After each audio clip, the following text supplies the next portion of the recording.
Wendy Duke, our guest. She's a speech-language pathologist at the Columbia Speech and Language. Is it a center, a service? It's a clinic. It's a clinic. It's a private clinic. We're located in central Vancouver in the Fairmont Medical Building. Okay. Those of us who grew up in Vancouver pretty much all know that building on Broadway.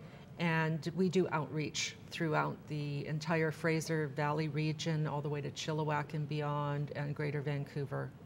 But we're based in Vancouver. Okay, so back to a client, a pretend client. Yes. In your office, you've analyzed how severe the stutter is. How do you begin to help them? Well, the first thing we do to help them is we make sure that they are willing to engage in the kind of process that we believe is the best way of addressing stuttering. And not everybody is. So what we do is we provide treatment intensively and in a group, and we have 5 years of follow-up with our stuttering treatment. And we require certain things. We require, for instance, that they're willing to bring a guest from their daily life into the clinic for observations at certain times. We require that they're willing to commit to the entire process. And we also screen to make sure that they have the attitudes that are necessary to make the change. Which are? Well, the kind of people, it's probably easier to tell you the kinds of attitudes that are not helpful for many people. People who believe that they just come and take our clinic and then they are magically cured and never have to think about it again. Those people are not going to do well because that's not reality. That's not what we offer people. We offer people techniques to control their speech and to speak much more fluently. So it never really goes away. It's always there, but you give them techniques. And they have to do maintenance. To work with it. Every day of their lives, they have to do some maintenance practice. That's why we follow people up for 5 years, because we can see that if they have not been doing that practice, their speech starts to backslide and they start to lose some of the gains they've made. So we have all kinds of different follow-up mechanisms. You know, we meet in groups, we meet individually. So all kinds of ways to make sure they're encouraged to keep doing their maintenance. Those are the people who do really well. Fascinating work, especially for somebody who hasn't been around somebody else who stutters. Now you have 5 or 6 or how many in the group. Yes. And everybody has a stutter of sorts. Yes. In a way, you don't feel alone. You don't feel That's alone. That's good. You don't feel alone. And you can't feel too sorry for yourself. Like you can't feel that. There are some people who feel that the reason they don't have a job or the reason they don't have a girlfriend is because of their stutter. And if they are in a group with people who have jobs that put them right in front of the public, and have gone on and developed relationships, then some of those excuses get kind of busted. As in any group session. So is there a difference between what's called a stammer and a stutter? No. No. Stammer is more British terminology. Okay. Lisp, obviously different. Lisp is different, yeah. What is cluttering? Cluttering is also a form of fluency disorder. That is, it's related to stuttering.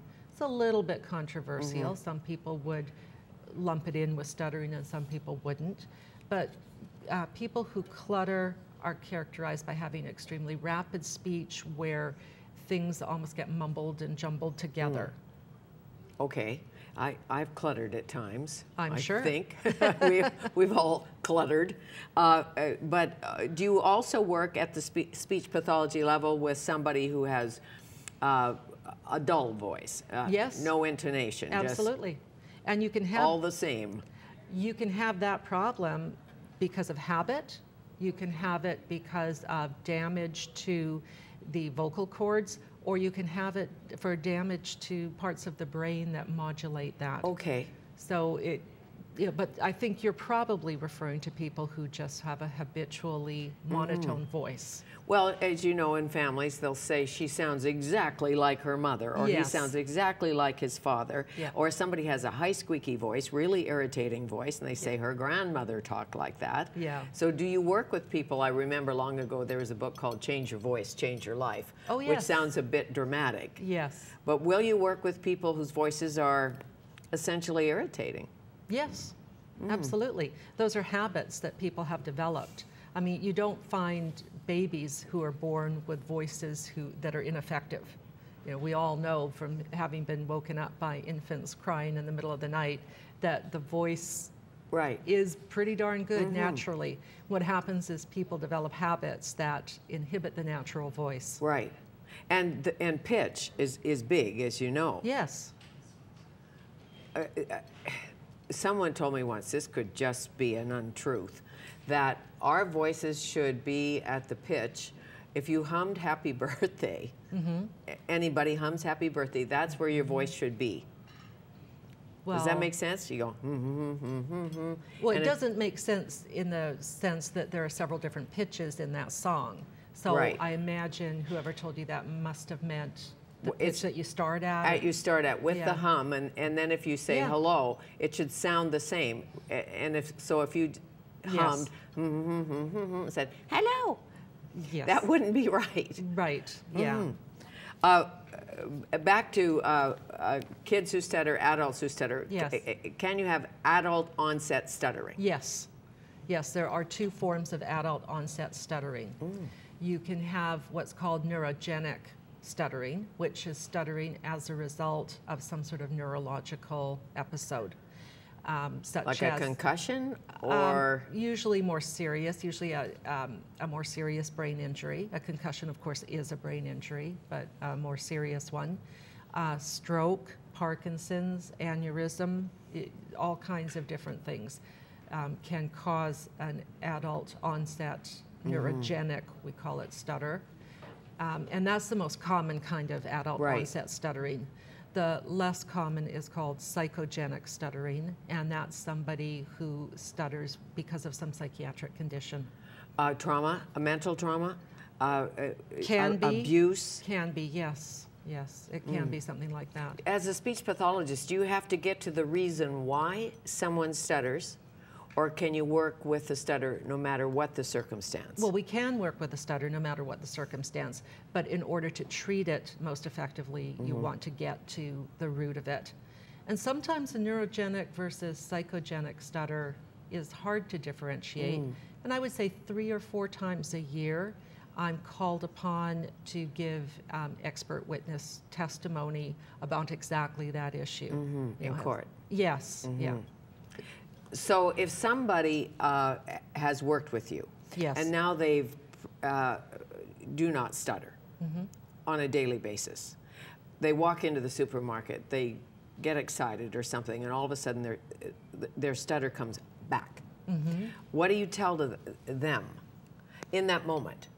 Do you know what I mean? Yeah. All of a sudden they haven't stuttered for 2 months, and I don't even know if this is possible, but I'm sure it is. You've been like fluent. So fluent.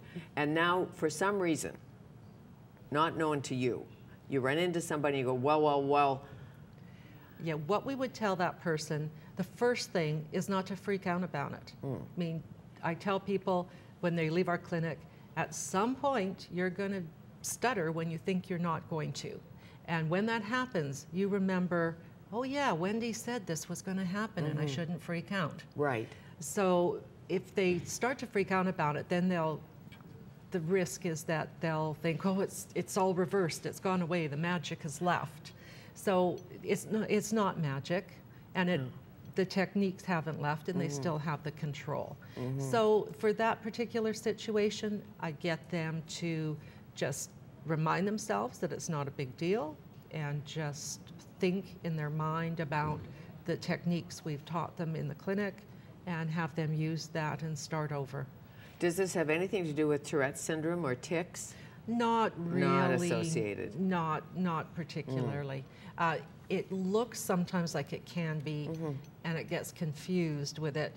because of the fact that many people who have grown up stuttering have developed what we call secondary or associated behaviors like facial grimaces or eye blinking or head nodding. And sometimes those look like they can be Tourette-like tics. Very much so. When somebody who stutters sings, yes, I'm thinking Mel Tillotson. I don't know if he's still alive. He probably is, but he stuttered when he spoke, but not when he sang. No, yeah, that's very, Why very is that? common. Well, I think there's a few reasons going on.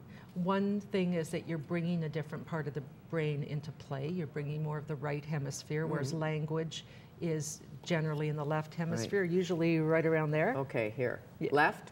Left. Left, okay, Left there. hemisphere. And also, when you're singing, you're doing a lot of things that are really good for your voice anyway. You're connecting the words together and the syllables together. You're having some good airflow.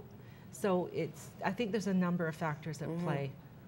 I'm sure. Yes. And if you sing a happy song. Yes, of course. That's good too. Thank you. Thank you very much. Nice to meet you. Nice to meet you too. Wendy Duke from Columbia Speech and Language Clinic.